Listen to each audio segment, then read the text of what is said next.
second. Slideshow. Side అయినా పర్లేదు. Okay. Hi friends. Today we are going to welcome to Career Care. Career Care is the only institute which provides a full-fledged complete coaching about AP set. So within AP and not only within AP, it is useful for Telangana also, or Telangana set also, TP set also. So Career Care is the only institute which provides separate coaching for each and every section uh, of syllabus which is completely prescribed in AP set. Okay, there are about, as you know, the guys, there are about 10 sections, 10 units which are prescribed in the AP set syllabus, especially for paper 1 itself. Okay, paper 1 is the most important paper because it is the most scoring paper. One can crack AP set with the useful of only paper 1 itself. Okay, so by scoring much more marks, we can crack easily AP set. Okay, especially I'm going to teach you about uh, the 10th unit which was prescribed in the syllabus of AP set. It deals with about higher education system in India. Okay, so here higher education system, I'm going to explain you a different aspects and different concepts and how the higher education system starting from previous years onwards. Okay, initially we will learn about the model of the paper 1. Okay, so later on we'll go into the subject. Okay, so here we can go through the slide. Okay, so here what happens, uh, firstly AP set 2020, it was about to design, they're going to conduct in December 20. Maybe they are not going to postpone. Okay, so paper 1 is the most scoring paper, which was a bilingual paper, means it was, the questions are prescribed, they are visible in both English and Telugu also. Oh, okay. So about paper 1 consists of only 50 questions, and each question carries 2 marks, and 50 questions, each question carries 2 marks. Okay, completely 100 marks. Within these 100 marks, by paper 1, we can score about by prescribed syllabus, for especially by career care, we can score about 44 marks easily, because completely I'm going to deal with a concept called higher education system. By this one completely about by the analysis of previous papers, about by the analysis of previous papers, about 5 marks, means about 5 questions which are equal to 10 marks is easily, you are going to get it.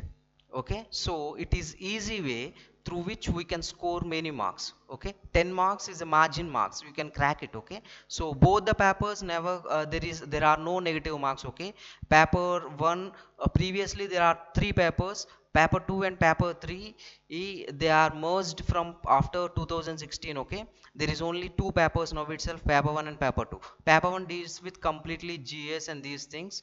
Paper 2 and it is a completely core subject it belongs to. Okay, paper 2 consists of 100 marks, 100 questions which are prescribed with 100 questions, each question 100 questions, each carries 2 marks, and it is 200 marks. Okay, 200 marks.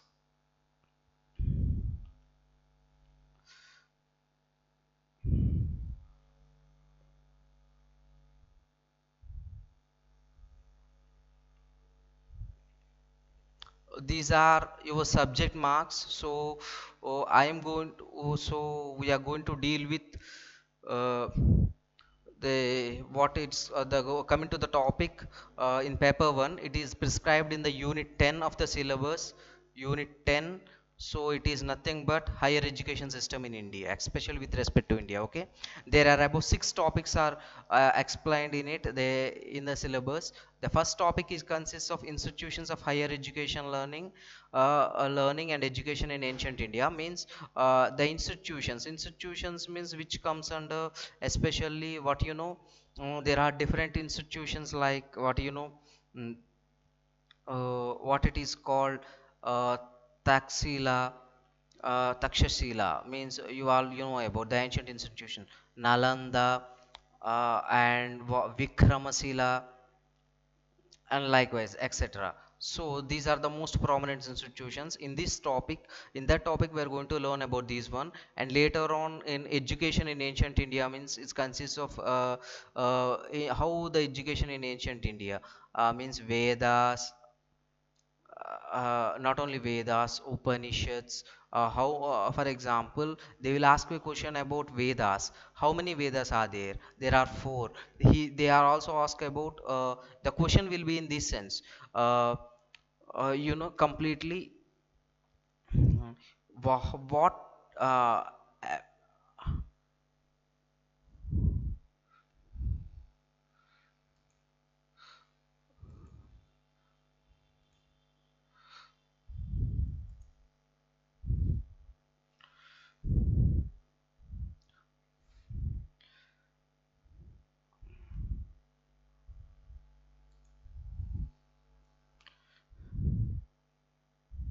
which of the following? The question will be in this sense.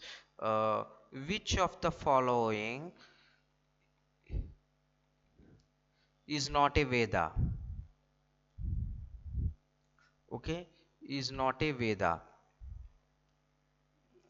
So I explained you there are four Vedas, and the first one is Rig Veda, and the second one is Yajur Veda, and the third one is Sama Veda, and the fourth one is Atharvana Veda. Atharvana Veda. Okay, so in this way there are four Vedas. They can exclude any of them, and they can inscribe anything. Okay, so you have to be careful in it. Okay, so next one. uh, so in this way, evolution of higher education in India means in this one, especially with respect to evolution, we will going to learn about the concept of means in Indian education system. The education system in India completely, it is about what you know.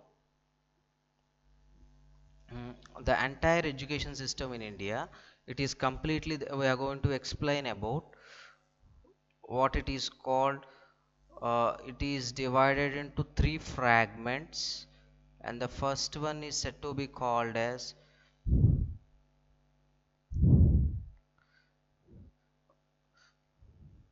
Indian education system is divided into three fragments, and the first one is ancient education system in ancient India. Okay, next one, second one, education system in medieval India, and the education system in modern era, modern India. Okay, so in modern India, there are, we are going to learn in two streams, and the first one is education system during British period, and later on the education system after independence, after independence. Okay, so in this way, in British India, there are, we're going to learn about the commissions, different number of commissions like Macaulay Commission, different number of commission. After independence, we are going to learn about education policy of 1968, and recently emerging trends. We are learning about, we have to learn about emerging trends which are most important. From these emerging trends, definitely 1 mark will be, they are going to ask one question, for example, about new education policy of 2020. It is much more important, and we are also learning about the university system, etc. Okay, so these are how, what are the types of universities, and what are the plan types of universities, and which are the about NAC, and these things, NAB, and these things. Okay, accreditation. Okay, so in this way we are going to learn about it. Okay, so here, after it, the third topic consists of about different learning programs. Learning programs means it is about distance learning and these things. Okay, and there are three types of skill based learning, means here professional learning, technical means engineering and these things, and skill based learning. Okay, here, and the fifth topic consists of value education, how ethics and these things, and environmental education also it includes. And the last topic, it only involves about completely polity. Polity means how the policies which are related to the complete policies which are related to education and governance related to education and administration, complete administration and the system of and the structure of higher education. Okay, next one. So coming to the topic. Okay, firstly we are going to do first we are going to deal about higher education in ancient India. What higher education in ancient India about here? First, in ancient India, first we can start the syllabus with ancient India, higher education system in ancient India. Okay, so we are going to learn about firstly about the sources, about the sources of higher education system in ancient India. Sources means how they are drawn, means first one, they are prescribed. Vedas are the sources, as I mentioned over here. How many Vedas are there? I told you before, there are about four Vedas. I told you about one, Rig Veda, and the second one is Yajur Veda, and the third one is Sama Veda, and the fourth one is Atharvana Veda. Atharvana Veda. Okay, next one. After Vedas, there are Brahmanas. Brahmanas also a kind of sources, and along with the Brahmanas, there are Upanishads. How many Upanishads are there? There are 108 Upanishads. Okay, there are 108 Upanishads over here. Later on, along with Dharma Sutras, Dharma Sutras, along with Dharma Sutras, Upavedas. Upavedas. Upavedas means there are how many Upavedas? There are four Upavedas. Along with not only Upavedas, uh, along with Upavedas, there are Smritis, three kinds of Smritis, and it includes six kinds of philosophical schools. And complete structure of it, I am going to learn. We are going to learn now. Okay, so the four sources. Okay, here the sources, sources of ancient Indian political thought. How many sources are there? I said you about there are eight sources, and the first one are Vedas. I said you there are four Vedas. Second one, Upavedas. Upavedas. Upavedas are of how many types? There are only four Upavedas. Okay, and the third one, Upanishads. Upanishads are about 108 Upanishads are prescribed in ancient India. And now last one, and Brahmanas. Brahmanas are there. And the fifth one is Dharma Sutras. Dharma Sutras. And next one, and the sixth one is Smritis. Smritis means the books which are means the ancient Smritis. There are about three Smritis. For example, Manusmriti, Bahusmriti, and these things. And seventh one is about which is called as Vedangas. Vedangas means there clearly explains us about the different angas of Vedas. Okay, next one. And the eighth one, the most important one, is nothing but six philosophical schools in India. Okay, six philosophical schools means here, how many in ancient India? How many schools are there? Six philosophical schools. They are first one. These are most important. They are going to ask you. We can expect a question from over here about the philosophical schools. Okay, about the philosophical school, first one is called as Sankhya, and second one is called as Yoga, and uh, third one is called as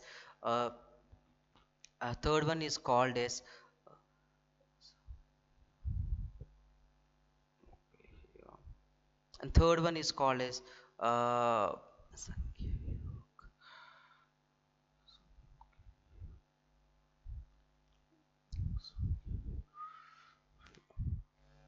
so there are six philosophical schools over here. We can clearly explain that the six philosophical schools. Okay, six philosophical schools. Okay, and the first one is Sankhya, and the second one is Nyaya, and the third one is Yoga, and the fourth one is uh, Vaisheshika, Vaisheshika, and the fifth one is Mimamsa, and the sixth one is Vedanta. So Vedanta is later prescribed there. It is classified into two types, Advaita and Dvaita. So here there is a question previously asked about who among the following, who among the following uh, uh, deals with Vedanta. So, like for example, Sankaracharya, okay, who belongs to Benares Hindu University, okay, it is a ancient university, okay. So here he always used to deal with a concept called Vedanta, okay. So question will be like that. He may asks about the four authors and who deals with Vedanta. He is nothing but for example, they will ask about which who among the following deals with Vedanta, and the first one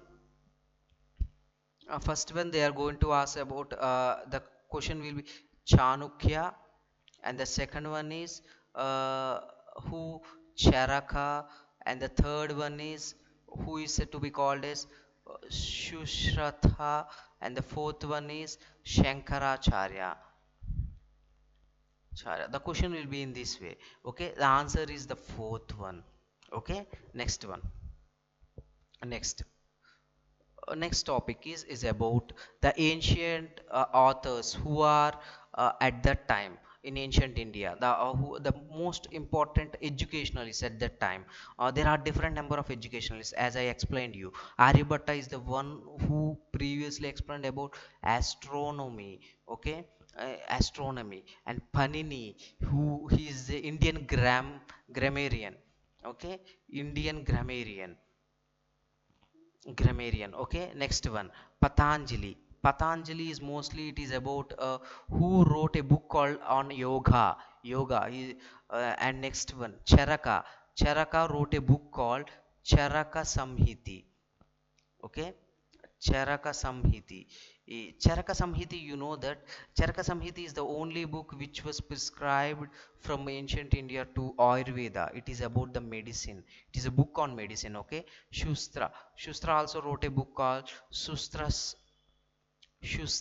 Samhiti. Okay, so in this way, there are different number of scholars who explained completely about different streams. There are scholars in different streams, especially in ancient India. Okay, the questions are also may asked in a match the following manner. Okay, later on I will explain you. Okay, next one. Next thing is about the ancient Indian the ancient Indian higher education system also explained us about two things, Shastras and Kavyas. The education system, higher education system consists of Shastras and Kavyas. Shastras are nothing but they are disciplines, and Kavyas are nothing but literature. They are going to deal with literature. Okay, disciplines means there are different number of disciplines like botany, zoology, like astronomy, and these things. Literature means Sanskrit and different literature, kavyas. Okay, next one. What are the sources of learning? We are learning these entire Vedas and these things. What are the sources? Means in higher education system there are different sources. Okay, so the sources of learning are sources of learning. There are different sources of learning, and the first sources are, for example, itihas. Itihas means history. There are different subjects, right? History. And second one, Ardhasastra, for example. Ardhasastra explains us about polity, Indian polity. And third one, Shilpa Sastra. Shilpa Sastra clearly explains us about what you know. Shilpa Sastra means it explains about architecture. Architecture. Okay, next one.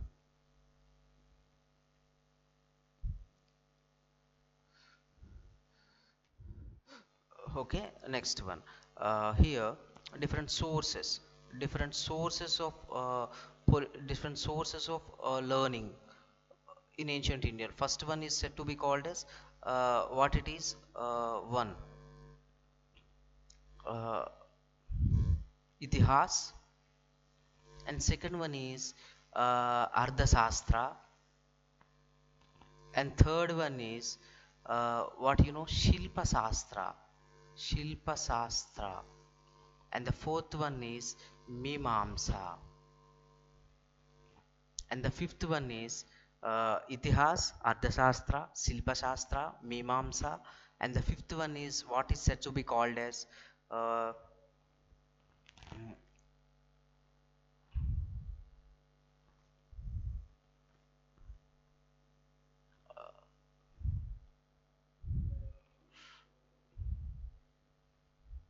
vartha. Vartha means it is a concept in ancient India which deals with agriculture, trade, and commerce. Okay, next one here, mimamsa means it is always deals with debates, interaction, means debates between two people. Okay, shilpa sastra means it deals with architecture. Okay, next one, ardhasastra means it deals with polity. Who wrote the ardhasastra was written by Chanukya was also called as Kautilya. Okay, next one, itihas is nothing but history, deals with history. Okay, next one, okay, physical education. Ancient Indian higher education system never neglected the concept of physical education. Here physical education means you can deal one thing. There are different number of they explained about different things, books which deals with physical education. For example, vyayama Rupaka, which explains about the exercises, which explains about exercises, completely about exercises. Okay, and next one, uh, Krida. Krida means is completely about the rules and regulations of games in ancient India. And third one is Yoga Sadhana. Yoga Sadhana means it completely explains about the training of body and mind, training of body and mind.